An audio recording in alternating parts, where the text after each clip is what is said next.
Before he ever set foot in the Philippines, the warnings came flooding in. Friends questioned his decision. Online comments painted grim pictures. Headlines hinted at danger, chaos, and regret. By the time his plane landed, he wasn't excited. He was bracing himself.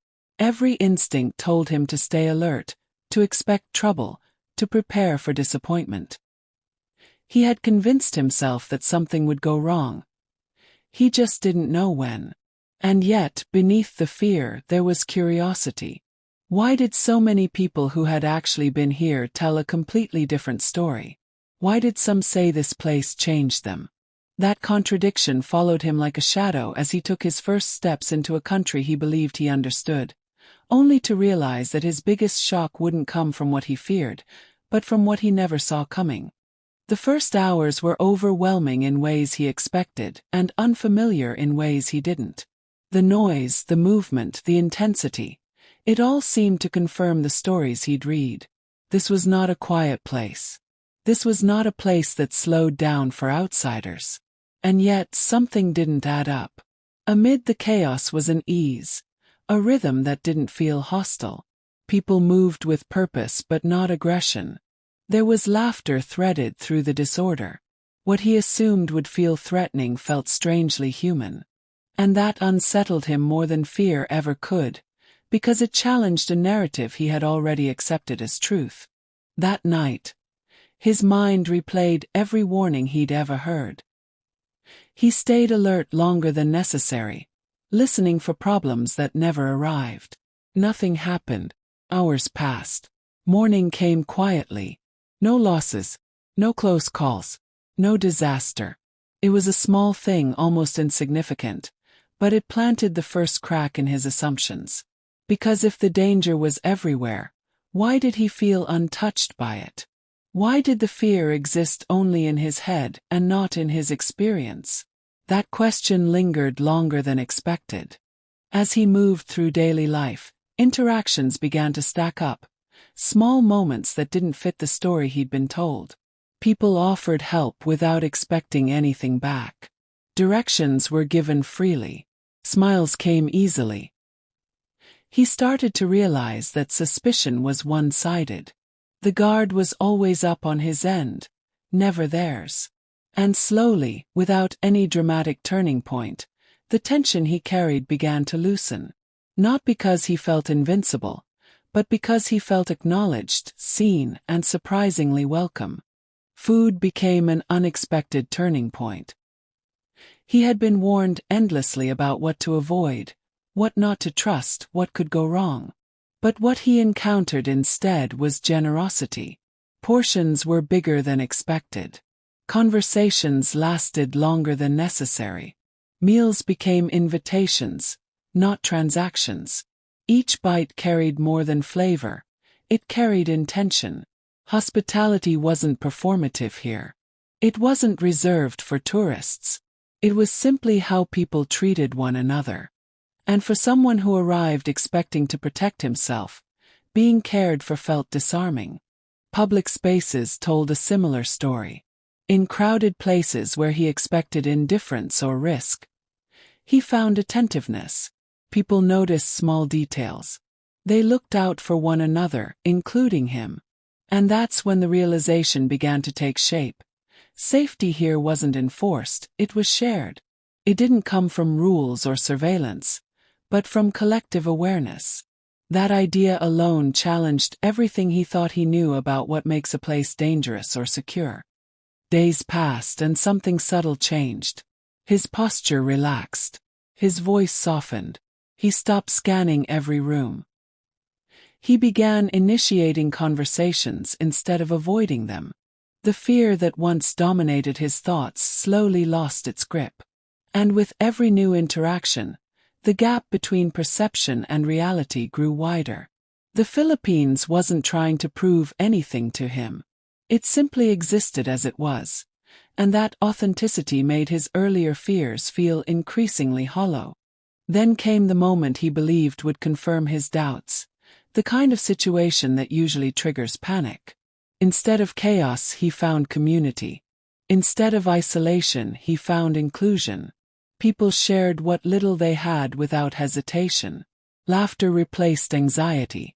And in that unexpected calm, something profound settled in. The moment he felt most vulnerable was also the moment he felt most protected. That contradiction stayed with him long after the moment passed. Conversations with locals deepened his understanding. They didn't pretend their country was perfect. They spoke openly about struggles, inequality, and challenges. But they also spoke with pride. Not the loud kind, but the grounded kind. Pride in resilience. Pride in kindness. Pride in choosing warmth even when life is difficult. That honesty mattered. It proved that the kindness he experienced wasn't naive. It was intentional. As reflection replaced fear, he admitted something difficult. The Philippines hadn't shocked him because it was different. It shocked him because it exposed how deeply his expectations were shaped by fear rather than experience. He realized that what he had been protecting himself from wasn't danger. It was misunderstanding. And even then, the story wasn't finished. Because the most defining realization, the one that would stay with him long after leaving, was still ahead. And when it arrives, it reframes everything that came before. The deeper realization arrived quietly, not in a dramatic moment, but in the space between experiences. He began to understand that his fear hadn't been built from reality. It had been assembled from fragments, stereotypes, and second-hand narratives. None of the warnings had come from people who truly lived here. Most came from distance, assumption, or outdated stories passed around as truth. That realization was unsettling. If he had been so wrong about the Philippines, what else had he accepted without question? The country wasn't just changing his opinion. It was challenging the way he evaluated the world. And once that door opened, it couldn't be closed again. What struck him most was how little effort people made to impress him. There was no performance, no exaggerated friendliness designed to please a visitor.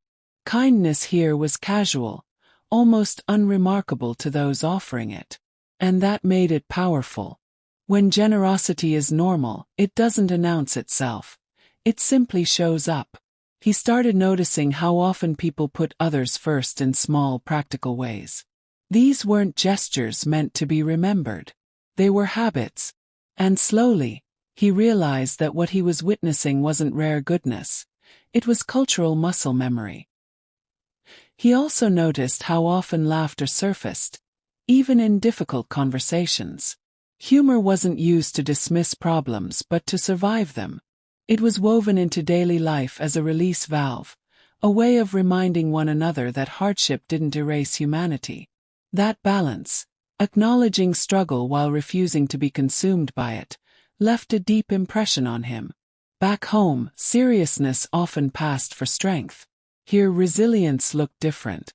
It smiled, joked, kept going anyway. As trust replaced suspicion, his interactions became more honest. He stopped asking rehearsed questions and started listening. And the stories he heard weren't filtered or polished. They were raw, personal, and sometimes painful. Yet even then, bitterness rarely dominated the conversation. Instead, there was an emphasis on family, community, and the belief that tomorrow could still be better. That optimism wasn't blind, it was earned. And for someone who arrived expecting to feel on edge, finding hope in unexpected places felt transformative. The biggest shock wasn't the absence of danger. It was the presence of responsibility. People looked out for each other because they believed it was their role to do so. Not because they were told to. Not because it benefited them directly. But because that's how trust survives. He realized that safety isn't always about enforcement or control. Sometimes it's about connection. And that idea lingered, challenging assumptions he'd carried for years. Eventually, he began comparing this experience to his life back home. The contrast was uncomfortable.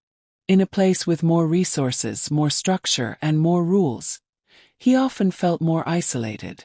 Here, with fewer guarantees, people leaned into one another. That comparison forced him to question what progress really means. Is it infrastructure alone? Or is it how people treat each other when no one is watching?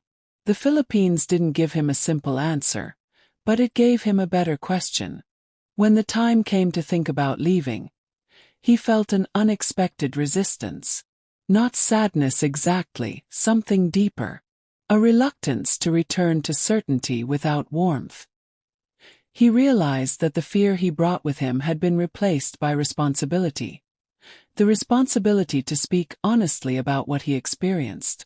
Because silence allows false narratives to survive. And he knew now that the version of this country most people hear about is incomplete at best, misleading at worst. He also understood that his story wasn't unique, and that was the point. Many travelers arrive with the same fears and leave with the same surprise. But those stories rarely travel as far as the warnings do. Negativity spreads faster. Fear gets more attention. And yet, here was a truth that deserved space. A place defined not by what outsiders assume, but by how its people show up every day. What stayed with him most wasn't a single moment, conversation, or realization. It was the pattern. Again and again, expectation collapsed under experience. Again and again, kindness arrived where caution had been prepared. That repetition mattered. It proved that what he encountered wasn't luck. It was consistency. And consistency is what turns a surprise into a lesson. In the end, the Philippines didn't just shock him. It recalibrated him. It reminded him that fear often says more about the person carrying it than the place it's aimed at. He arrived braced for the worst and left carrying something far heavier. Perspective. And long after the journey ended, one truth remained impossible to ignore. Sometimes the most dangerous thing isn't where we go, but the stories we believe before we ever get there. Thanks for watching.